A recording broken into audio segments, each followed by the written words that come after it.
নমস্কার বন্ধুরা, আমার তোজোদা বস চ্যানেলটিতে আপনাদের আবার একবার স্বাগত জানিয়ে আবার একটা নতুন রেসিপি নিয়ে চলে এসেছি। দেখুন, আজকে আমি তৈরি করে দেখাবো চানা কিমা। এটা লুচি, পরোটা, রুটির সাথে দারুণ লাগে। আজকে নিয়ে চলে এসেছি এই নতুন একটি রেসিপি। চলুন তবে দেখে নেওয়া যাক। প্রথমেই খাসির মাংসের কিমা ভালো করে ধুয়ে নিয়েছি। কড়াইতে দিয়ে দিলাম গরম তেল আর 1 চামচ হলুদ। এবার দিলাম 2টো তেজপাতা।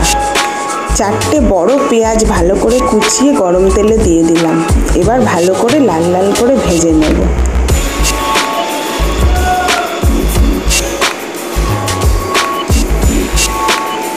পেঁয়াজগুলো ভালো করে ভেজে নিয়েছি।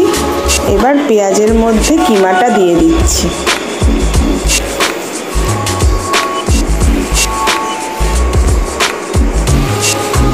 এবার দিয়ে দিলাম 1 চামচ জিরে গুঁড়ো, 1 চামচ কাশ্মীরি লাল লঙ্কার গুঁড়ো, আদা রসুনের পেস্ট, 1 চামচ নুন। এবার ভালো করে মিশিয়ে নিচ্ছি। আঁচ কখনো জোরে কখনো হালকা করে কিমাটা ভালো করে কষিয়ে নেব।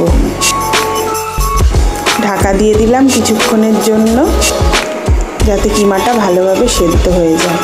দেখুন, কিমাটা আমার অনেকটাই সেদ্ধ হয়ে গেছে। এবার দিয়ে দিলাম 1 চামচ চানা মশলা।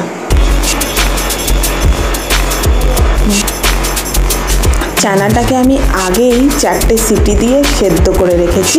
এবার চানাগুলোকে জল ছেঁকে এর মধ্যে দিয়ে দিচ্ছি। দেওয়ার পর খুব ভালোভাবে মিশিয়ে নেব।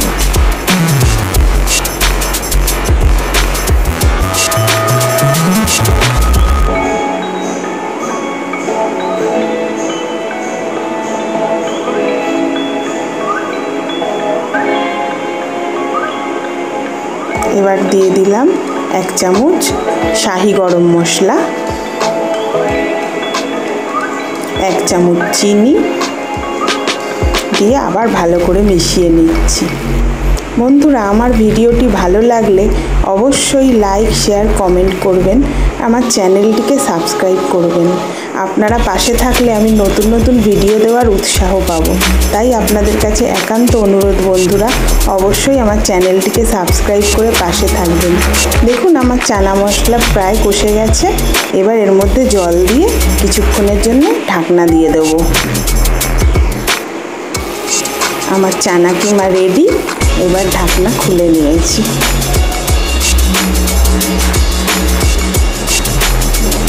আপনারা এই রেসিপিটি অবশ্যই বাড়িতে ট্রাই করে দেখবেন।